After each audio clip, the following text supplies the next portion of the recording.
Qishning qahraton kunlari edi. Tog'larning baland cho'qqilari qalin qor bilan qoplangan. Bunday sovuqda eng yirtqich hayvonlar ham o'z inlariga yashirinib, jon saqlashga majbur bo'lishadi. Biroq tog'ning eng chekka va xavfsiz bo'lgan g'orida bir jonzot yashash uchun kurashayotgan edi. Bu bo'rilar to'dasi boshlig'i Qora tog'ning jufti, mag'rur va dono ona bo'ri Oyxon edi. Oyxonni ko'zlarida ham og'riq, ham xavotir bor edi. Uning to'lg'oq payti kelgan, ammo aynan shu kechada u yolg'iz qolgandi. Chunki to'dadagi boshqa bo'rilar ochlikdan o'lmaslik uchun uzoq vodiyga, bug'ular izidan ovga chiqib ketishgandi. G'or tashqarisida bo'ron uvvos solar, go'yoki tog'larni qulatib yuborgudek vajohat bilan esardi. Oyxon og'ir xo'rsinib, sovuq yerga yotdi. Shu payt g'orning kiraverishida qop-qora soya ko'rindi. Bu Oyxonni yuragini titratib yubordi. Bu kelgan maxluq o'rmonning eng xavfli, to'dadan quvilgan shafqatsiz bo'risi Qoraboy edi. U Qoratog'ning azaliy dushmani, to'daga rahbarlik qilish ilinjida yurgan xoin edi. U to'da boshlig'i Qoratog'ning yo'qligidan foydalanib, uni yangi tug'ilajak zurriyodini yo'q qilish uchun kelgandi. Qoraboy g'or ichiga asta qadam bosdi. Uni sariq ko'zlarida qotillik uchqunlari chaqnar, tishlaridan so'lak oqardi. U Oyxonni burchakda qisilib yotganini ko'rib, demak, buyuk Qoratog'ning xotini bugun yolg'iz qolibdi-da, dedi Qoraboy ichki bir irillash bilan. Bugun seni ham, tug'ilajak bolalaringni ham oxirgi kuni bu tog'larda faqat men hukmronlik qilaman. Oyxon og'ir ahvolda bo'lishiga qaramay, tishlarini g'ijirlatib o'rnidan turdi. Ona bo'rining ichidagi himoya instinkti har qanday og'riqni yengib o'tgandi. U g'or eshigini to'sib, vajohat bilan irillashga tushdi. Qoraboy unga tashlandi. Ikki yirtqichning jangi qonli va ayovsiz bo'ldi. Qoraboy unga tashlandi. Ikki yirtqichning jangi qonli va ayovsiz bo'ldi. Oyxonni yelkasidan qon oqar, ammo u bir qadam ham orqaga chekinmasdi. Xuddi shu payt uzoqdan bir bo'rining ulug'vor uvlagan ovozi eshitildi. Bu Qoratog'ning ovozi edi. U xotini xavfda ekanligini sezib, ovni tashlab orqaga qaytgandi. Qoratog'ning ovozini eshitgan Qoraboy qo'rquvga tushdi. U Qoratog' bilan yakkama-yakka jangda yuta olmasligini bilardi. Xoin bo'ri o'zini orqaga oldi va o'rmon qa'riga yashirindi. Oyxon g'or devoriga suyanib, holsiz yiqildi. Uning tanasidan oxirgi quvvati ketib, tug'a boshlagandi. Bo'ron tinib, tong yulduzi porlagan paytda g'or ichida kichkina, ojizgina ingragan ovozlar eshitila boshladi. Oyxon 3ta bola tug'di. Katta va ikkinchi bolasi juda baquvvat, yirik tug'ildi. Ammo uchinchisi, kenja bolasi juda kichik, nimjon, deyarli nafas ololmaydigan darajada zaif edi. Qoratog' g'orga kirib kelganda xotinining yaralanganini va 3ta bolasini ko'rdi. U Oyxonni yaralarini yalab, unga tasalli berdi. Keyin bolalarga yaqinlashdi. Katta bolalarni ko'rib faxrlandi. Lekin eng kichik, nimjon bolani ko'rib, uni hafsalasi pir bo'ldi. Bo'rilar qonuniga ko'ra, bunday sovuqda nimjon bolalar yashab keta olmasdi. Bo'rilar to'dasi ularni ko'pincha o'limga hukm qilardi. Bu bola yashab ketmaydi, Oyxon. U juda zaif, dedi Qoratog' og'ir xo'rsinib. Tabiat qonuni shafqatsiz, biroq ona bo'ri Oyxon bunga rozi bo'lmadi. u o'sha kichkina sovqotayotgan bolani burni bilan asta o'ziga tortdi, bag'riga bosdi va tinimsiz yalay boshladi. U o'z tanasini issiqligi bilan bolani muzlagan tanasini isitmoqchi edi. Birozdan so'ng mo'jiza yuz berdi. O'sha kichkina bo'ri bolasi to'satdan chuqur nafas olib, ko'zlarini ochmasdan onasini ko'kragini izlab sut ema boshladi. Uni hayotga bo'lgan bu intilishini ko'rgan Qoratog' hayratda qoldi. Uning irodasi qoyalardek mustahkam ekan. Uni ismi Qoya bo'ladi. U to'damizni eng mag'rur bo'risi bo'lib yetishadi, dedi Qoratog'. Oradan kunlar o'tib, bolalarning ko'zlari ochildi. Qoya akalaridan 2 barobar kichik bo'lsa-da, juda chaqqon va aqlli edi. Navbat ularni to'da a'zolariga tanishtirishga keldi. Bo'rilar jamiyatida bu juda muhim marosim hisoblanardi. To'da boshlig'i o'z zurriyodini to'da oldiga olib chiqadi va ularni bo'lajak jangovar ovchilar sifatida tanishtiradi. Qorli maydonga to'daning barcha a'zolari to'planishdi.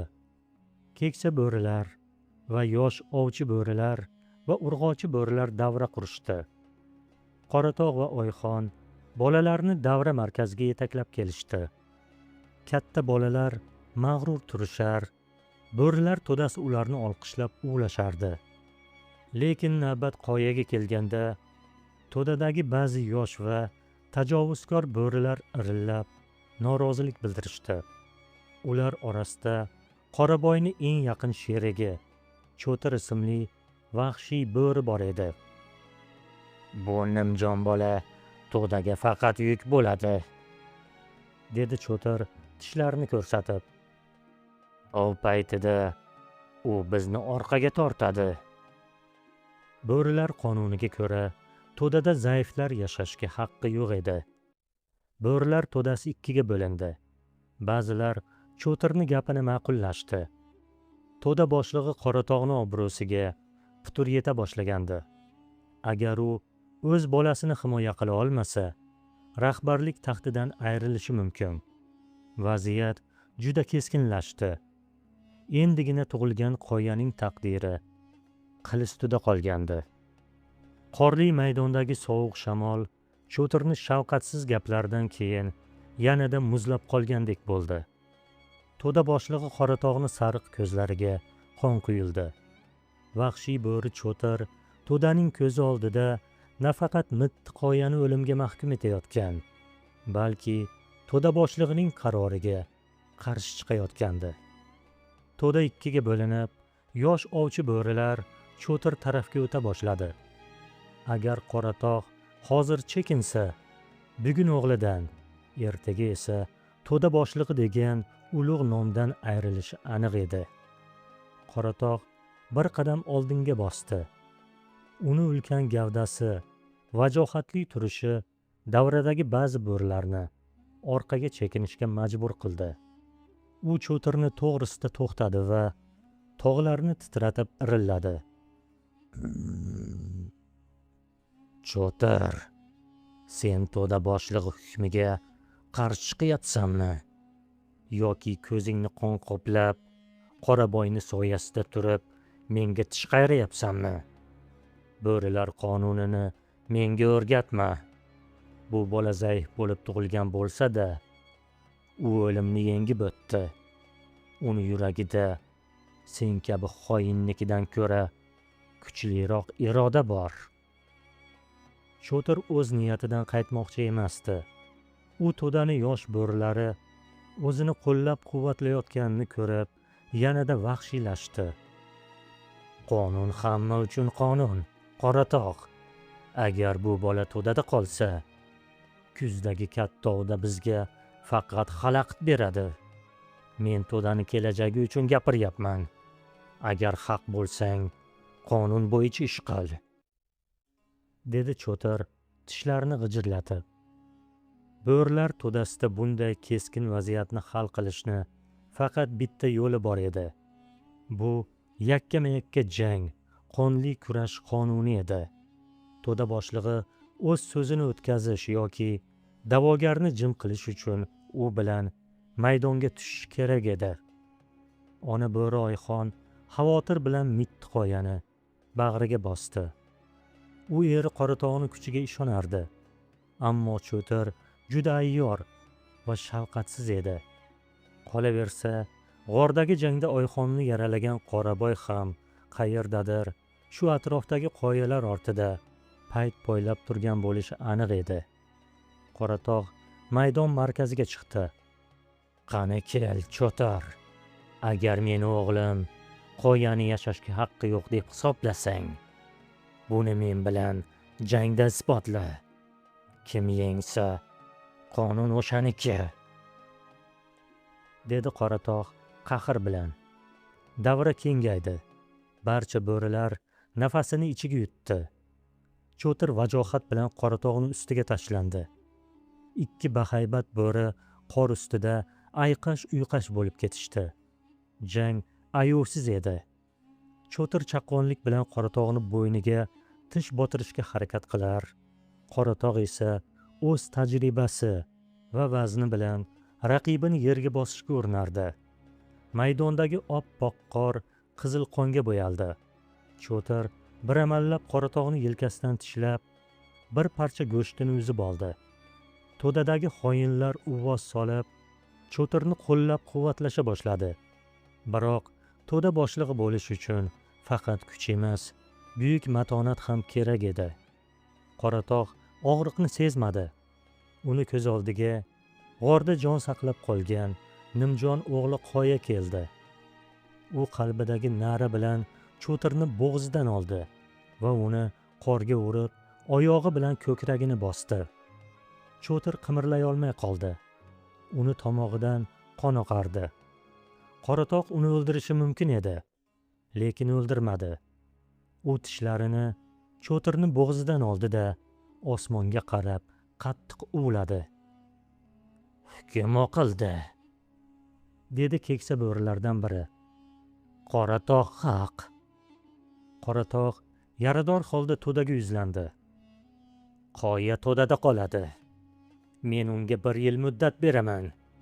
1 yildan keyin u katta ovga chiqadi. Agar o'shanda o'zini ko'rsata olmasa, uni o'zim to'dadan haydayman.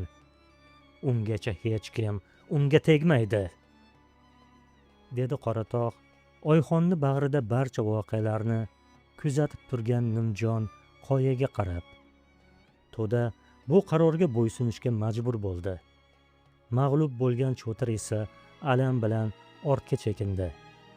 Uni sariq ko'zlarida yashirin nafrat yanada alanga olgandi. Oradan oylar o'tdi. Bahor kelib, tog'lardagi qorlar eridi. Ko'klam nafas tog'larni yashillikka burkadi. Qoya kun sayin o'sib, ulg'aya boshladi. To'g'ri, u akalardek bahaybat va baquvvat emasdi, ammo unda boshqacha bir xislat bor edi. U juda tez yugurar, shamolning yo'nalishini hid orqali aniq bilar va eng muhimi, juda aqlli edi.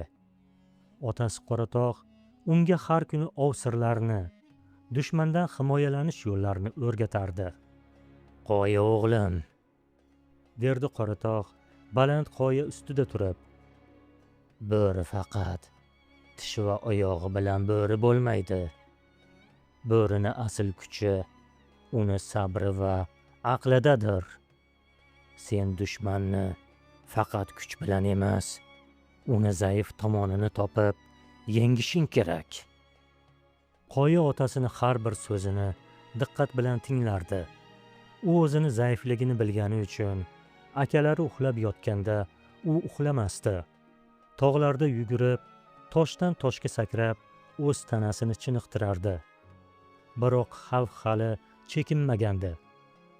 Kunlarning birida Qoya to'dadan biroz uzoqlashib, soy bo'yida suv ichayotgandi.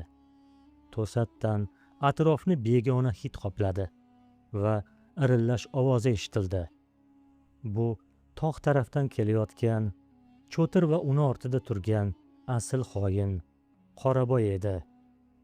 Ular Qoratog'ning yo'qligidan foydalanib, Qoyani yolg'iz tutib, imi-jimida yo'q qilishmoqchi edi. Ularni ko'rgan kichkina qoya ortga yo'l yo'qligini tushunib yetdi.